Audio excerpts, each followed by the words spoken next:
Hello everyone, how are we doing? Unscheduled live, so we're going to wait and see how many people pop in. I know some people know about this live. The reason we don't, we try not to keep the lives or we advertise the lives anymore is to try and keep the trolls out. The live streams are normally at 8 o'clock on a Friday, but today they're not. It's not because I wasn't feeling well on Friday, so we moved it to Sunday. So we'll just see how many people pop in before we start talking about stuff. Just want to see, did the notification gone out or has the notification gone out? To see what people start coming in. Yeah, the live has gone out, so we'll see how many people pop in. So yeah, it's been a busy week. As I said, I felt unwell on Friday by the massive migraine. Uh, so I just didn't feel right to come on to the live stream. You should have gotten a video today already about the Irish Army helmet, the Orlight helmet. There will be another video coming up tonight um, after 10 o'clock, though. That's what time it will be up. Um, so, yeah, so that's it. I see there's 4 people online at the minute have popped in to say hello at the live. And so that's it. As you can see here behind me, hello from Sweden. Nice to see you. Thank you very much, my MRT. As you can see here, the poll was won. If you remember, I put up a poll about wanting to see what mannequin you would like to see or what uniform you would like to see. And it was between the Royal Green Jackets, which I would have worn at Living History UK, and the Festival of Living History UK, and the Royal Marine Commandos in the Falklands. Royal Marine Commandos in the Falklands won. So I've been getting out the kit to get that video filmed. So what's going to happen now is the Royal Marine or the Royal Green Jacket will stay in the poll, and we will add another impression into the poll, and we will see who wins next time. So that's it. So as I said, we're just going to hang around and we'll see how many people pop in. How is it in Sweden? I hope the weather is good in Sweden. It's actually okay here now today. A couple of things have come up. I will not be at the Living History UK festival or the Living History UK one-day event. I was going to go to it, but I'm not going to it now because I am going to the Victory Show with a collaboration of Living History UK guys that are affiliated with Living History UK and just some friends. So that is the Victory Show. So I will be there. If you're nearby or around or just want to say hello, the other faces that will be there, shall we say, will be Pete Neal from Living History UK, Steve Davis from Living History UK, and Dominic Blight from Living History UK. If you don't know who those boys are, they do a podcast. They also do a YouTube channel. They have a Patreon. They have a shop. They're into everything and anything, those lunatics. So go check them out. So yeah, that's what I will be doing in September, and then in August I will be going to the Yorkshire Wartime Experience with combined, the Combined Forces Historical Society, which is another group that I am affiliated with. So we'll be going to see those lads as well. So yeah, so it's going to be a chapter back. Oh, few months. Living History UK. Quick hi, John. So there we go. So that's Steve Davis from Living History UK. I was just explaining to them, Steve, that we will be at the Victory Show in September. So if they're around, come and pop along and say hello. And who knows, you might get a signed photograph from Pete Neal. Steelhammer Stan, hello. How are you, mate? How are you keeping? Stan, I know you had some questions about the Oralite helmet. Yes, it is duct tape. It is Kevlar. It's composite. It's Kevlar and something else, actually, to tell you the truth. That's what's coming up that's the helmet. I can't remember what the other question you asked me was. But there were the two ones that I can remember off the top of my head. Hell yeah, we will. We will be there. There's a few other guys who will be there as well. Danny Reese from Herefordshire lad, who is his TikTok page. He's also Herefordshire Regimental Museum on YouTube. So go check him out as well. And yeah, it should be good. Yeah, the spring weather is great. Looking forward to the summer, and maybe we will be soon part of NATO. Didn't see that coming. No, actually, that's right. Finland and Sweden are now part or are looking to join NATO, which is quite interesting.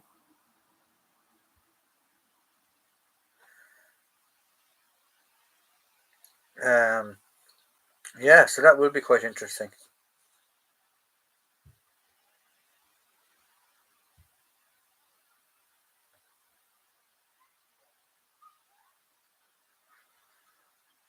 Hello, MRT1. Sorry, I'm just looking at something here.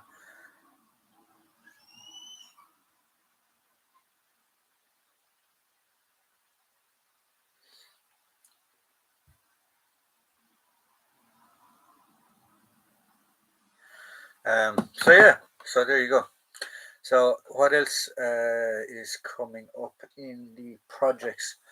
Sorry, for the Yorkshire Regimental Museum or the Yorkshire wartime thingy that we will be going to in August. Stan will be there.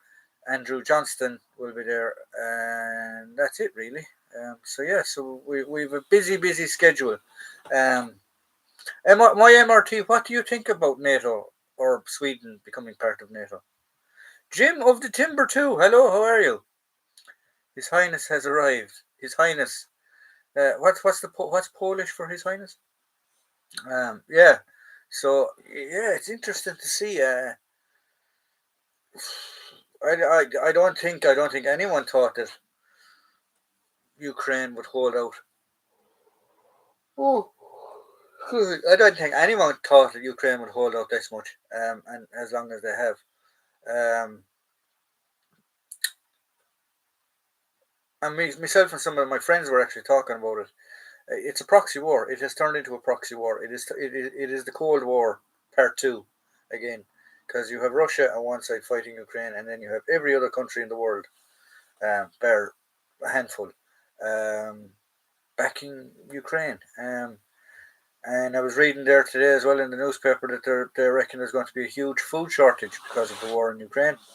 Um, that Putin probably planned this. That he would have known about this because um, Ukraine, through the ports of Mariupol and some of the ones that Russia holds now at the minute, out into the Black Sea, was one of the biggest exporters of agricultural products in the world. Not just Europe, but actually in the world. So they reckon there could be a food shortage to a certain degree with certain things over the next few weeks. So it's very hard to see what's going to happen. Um,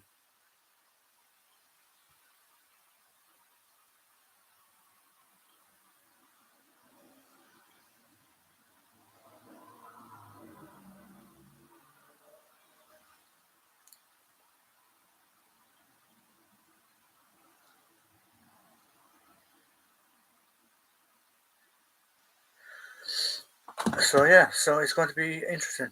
We've been helping NATO so long as I don't think we are neutral, just not on paper until now. Exactly. Um,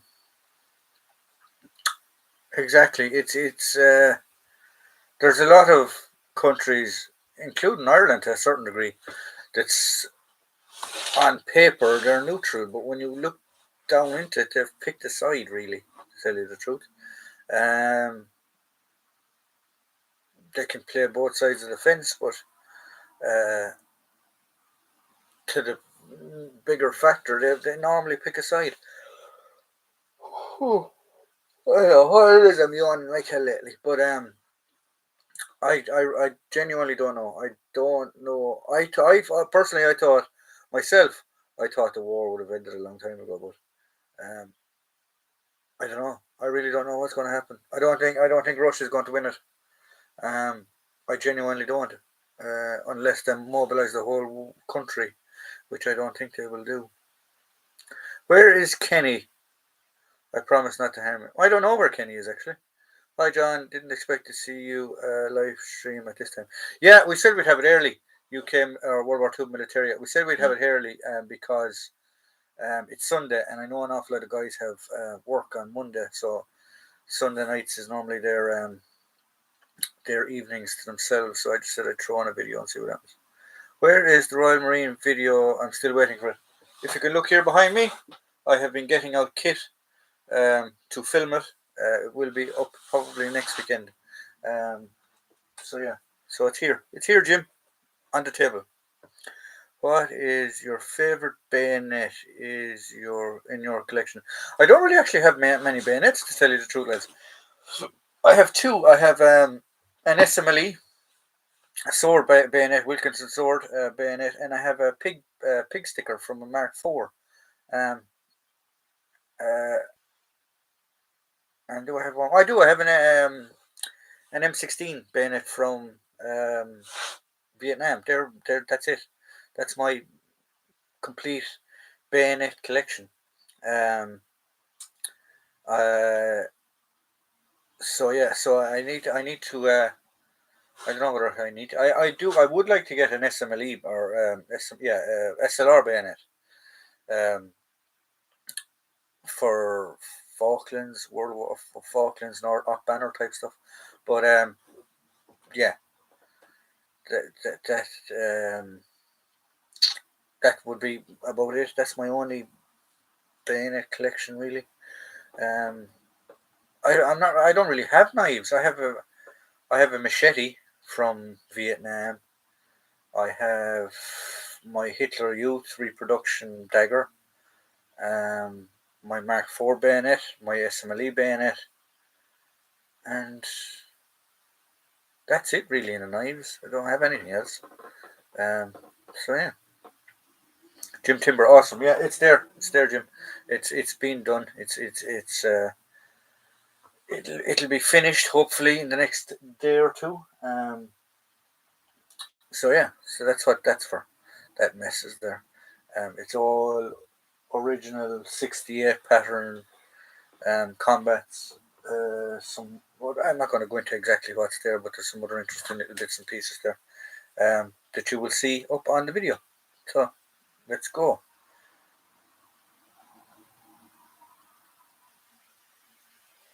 Um,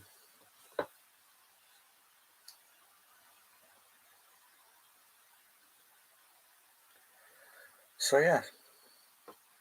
So has anyone else any other comments, questions, queries, uh, or anything that they would like to bring into the conversation? Um, I know a lot of guys probably won't stay around too long tonight because they've got work and stuff tomorrow, so that's fine. I read a book by the Falklands veteran in the Battle of Mount London. He said that he was most frightening moment was when the sergeant cried, "Fix bayonets." Yeah, that is for every soldier. That is the last resort. When you're told fix bayonets, you know things are going to get nasty. Uh,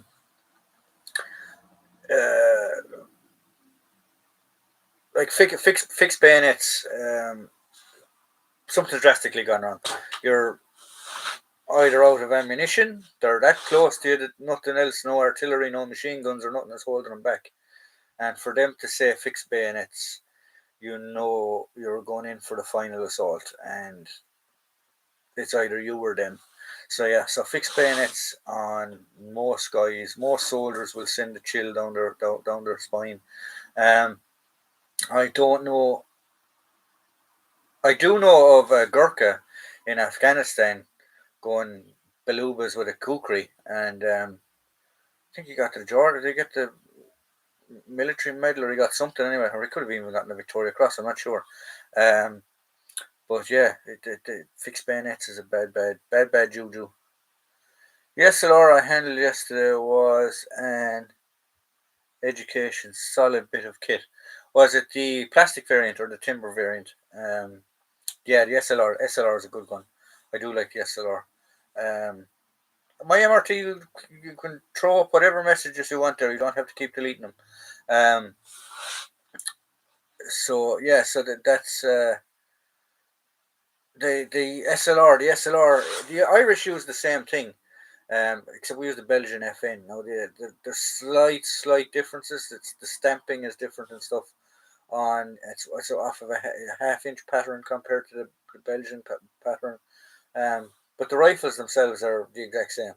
Um, the Belgian FN and the SLR. Used all over, known as the right hand of the free world. Used in Africa, the Rhodesians used it, the Irish used it, the Brazilians still use it, believe it or not. They still use variants of the FN. And it was a great rifle.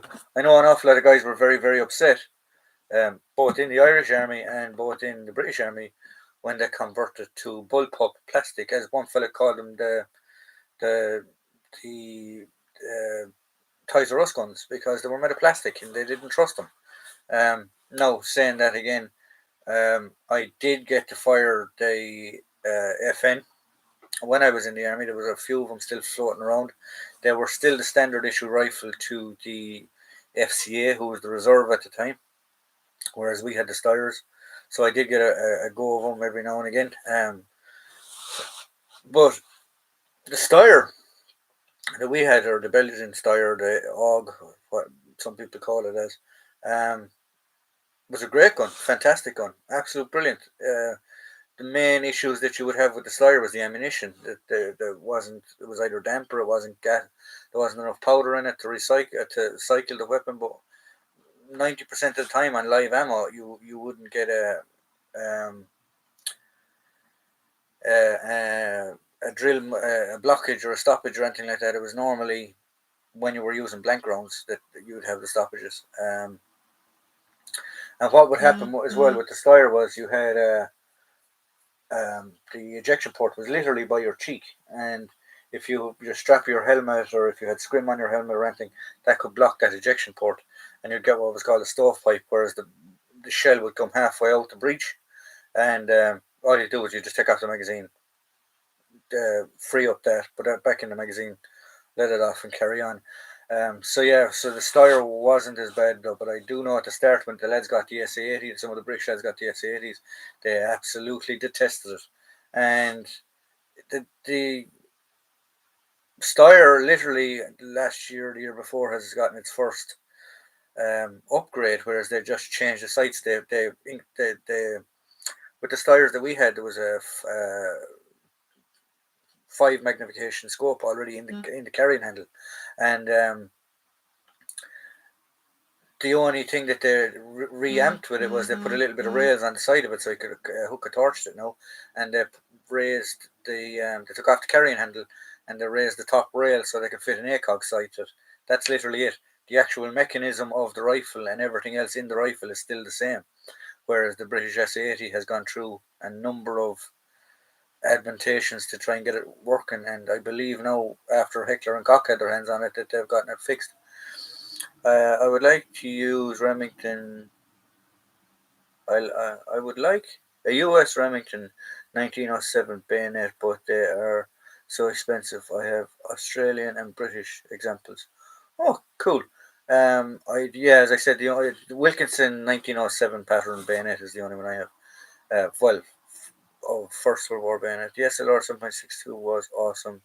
Did yours have carry handle? It did. They did have the carrying handle. I know the Rhodesians and I think the Brazilians as well chopped them off. But everyone else seems to have kept them. 1907 bayonet is my favorite.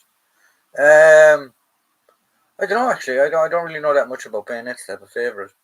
Okay, yes, I had the handle. Yeah, we did have the handle. If I remember correctly, we did have the handle. So it's fine.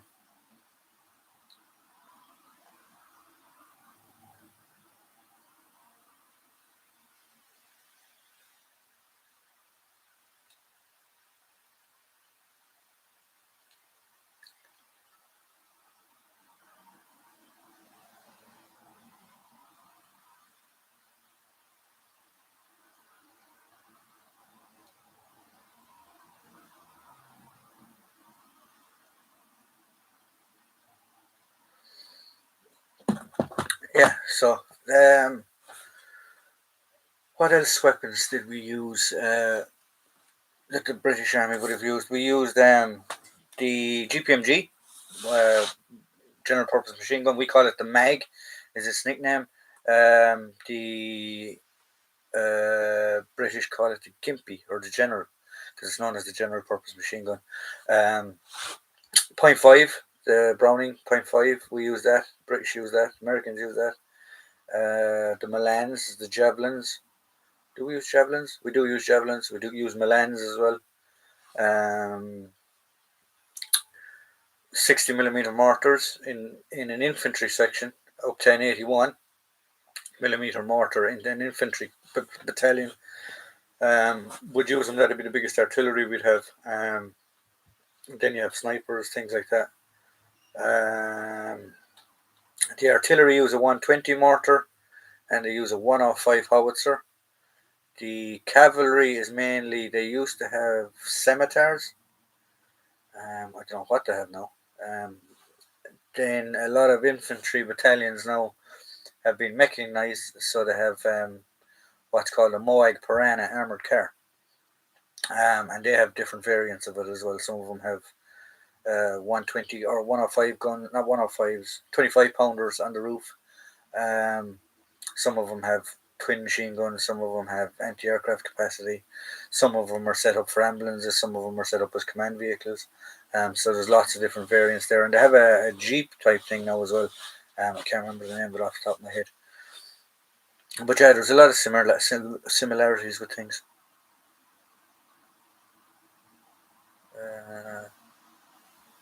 He's falling asleep. Guess what? Got what I think is a World War II German signal torch on its way for €11 or £11. Even if it's not an original torch, a signal torch for £11 is a bit of a steal. To tell you the truth, I'd have no problems with that if I seen it. I'm having issues. Well, I wouldn't say issues. It's not issues. It's just an added expense because of England now leaving Europe. To get equipment now and stuff and get kit, it's going to get a bit more expensive for me because the market in Ireland when it comes to military stuff is fairly limited. And like that, all the exporters or all the big shops that sell reproductions or things like that, they're all in America or they're in England, which is a nuisance because if you buy stuff from America, it's going to cost you a tax. If you buy stuff from England now, it's going to cost you a tax. So yeah, so I'll have we'll have to look and see about the international sellers and stuff like that and international imports. But tax is going to be a big issue now at the minute. And I know Stan ran into the same problem as well. And hopefully he's getting it sorted. Hopefully we will get it sorted. Whereas he sent him a box and the post office mismarked it. First of all, she put a helmet in the box, and there's no helmet in the box. There wasn't a helmet in the box. And she marked the weight of the actual box in one of the things, so it brought up the price.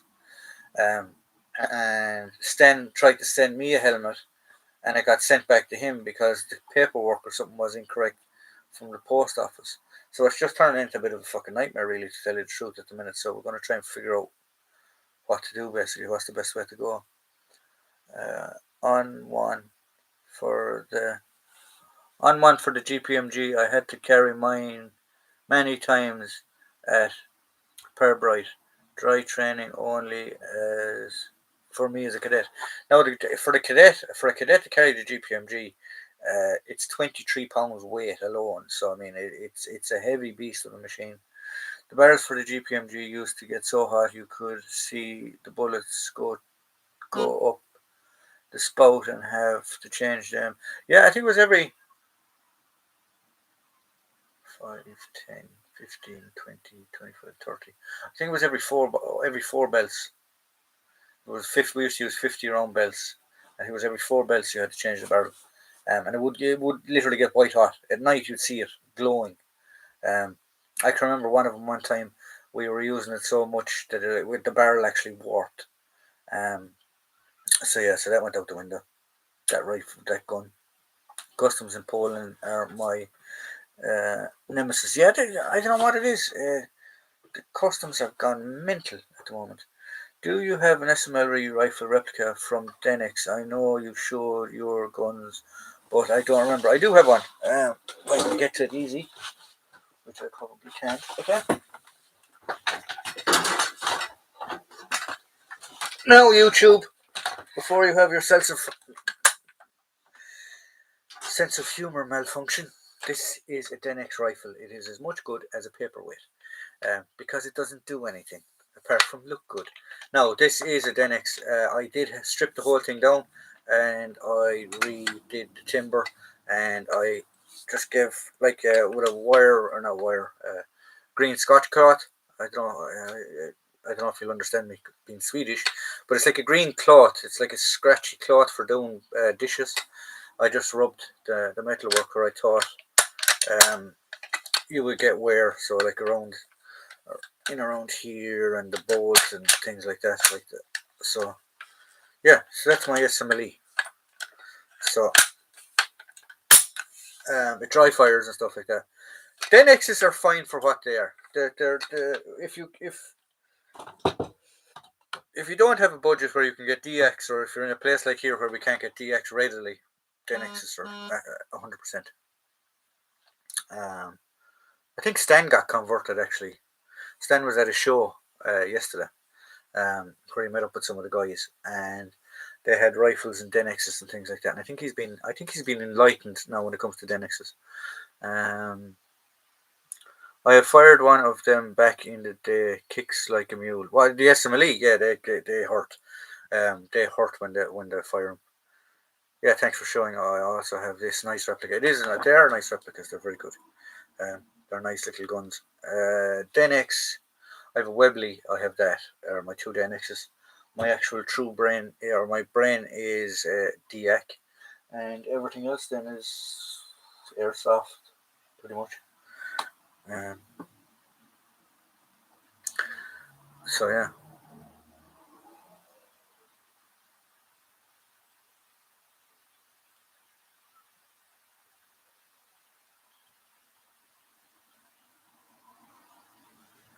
Sorry, I'm just trying to answer emails as well that are coming in at the same time. I know it's very rude.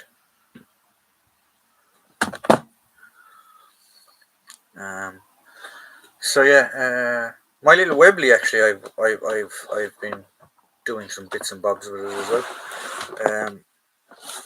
So I show you these two. I don't think I've ever shown you these. So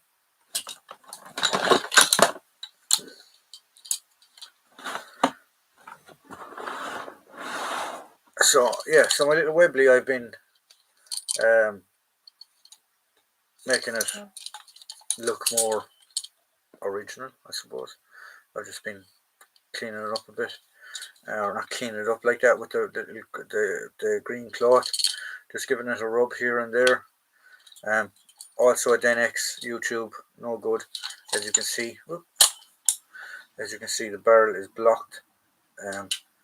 So yeah, and then my little 1911, I've also been doing the same. I've been just trying to rough it up. Now this is an airsoft replica, and it's the truest one that I can find.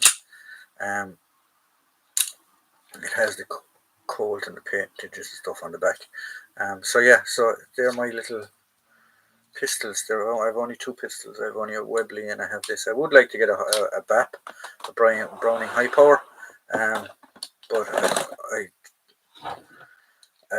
there is a place in Ireland that does do Denexes. They're up in Dublin, so it's a bit of a trek for me to get up there. But one day, hopefully, I will get up there and we'll get it sorted. Crisis during the 50s, Malayan emergency, old, dusty brain. Yeah. I know about the Malayan emergency.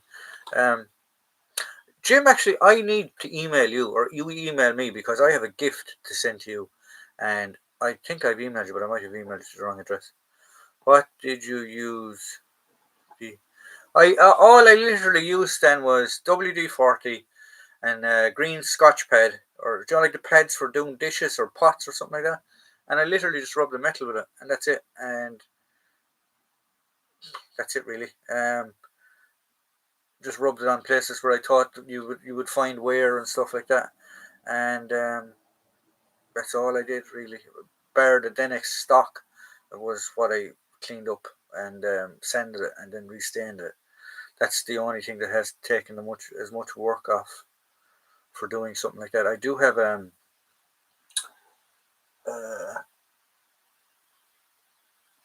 an SLR, the timber frame SLR. I'm not happy with the difference here actually. Sorry, I should say the timber furniture SLR. I'm not happy with that color wood. It's very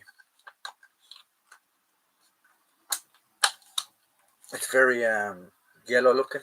Doesn't actually look yellow there, but it does. So I might take that off and give it a look as well. And I haven't aged any of the metalwork on it either. So yeah, so I might do that with that. We'll wait and see.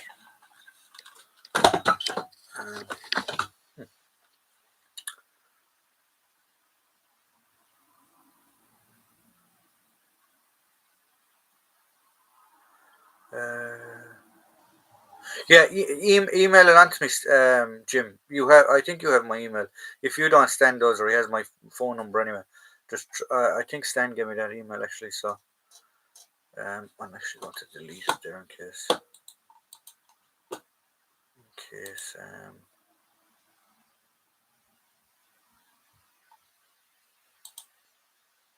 Just in case there's somebody around that will take it down. We'll get through every time, bro. Awesome looking web. Yeah, so that's the like I've done them before. I have shown them before. I have a fairly substantial pew pew model pew pew collection, representation, augmentation, whatever the hell you want to fucking call it. Um,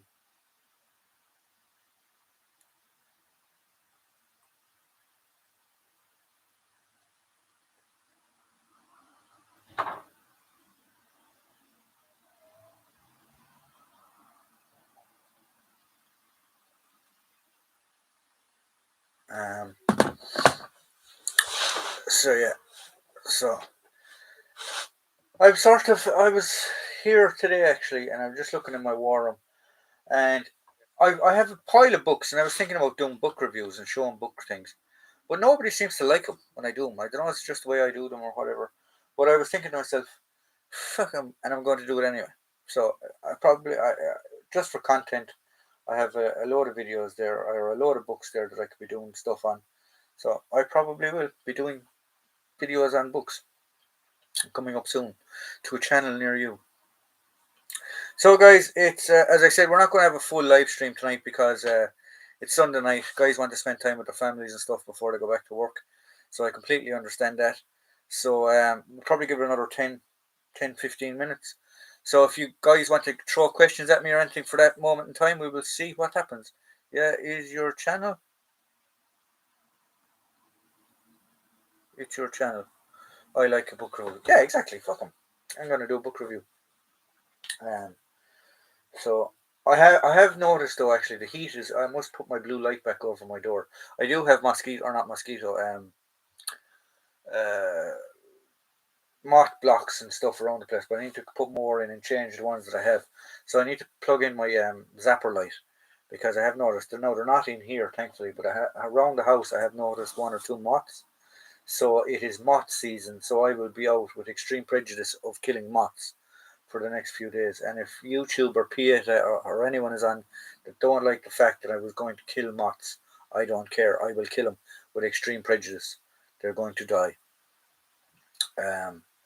Because for a collector, they are your worst nightmare to get, and they're very, very hard to get out of a collection when they come. So this is what I store all my stuff in. Is I store it all in Tupperware boxes, big Tupperware boxes, because it helps with rodents one, and it also helps with moths, dampness as well. At the moment I have 1, 2, 3, 4, 5, 6, 7, 8, 9, 10, 11 of the big Tupperware boxes, and then I have some small ones for bits and bobs. And yes, people have been asking me to do another video on the rest of my beret collection. So I will do more berets and more caps because you did seem to enjoy that video. And I will. People have been asking me, especially the Israeli berets, to do individual videos on the Israeli stuff. So I will be doing that because they're unusual. You don't really see them much at this side of the Europe. Can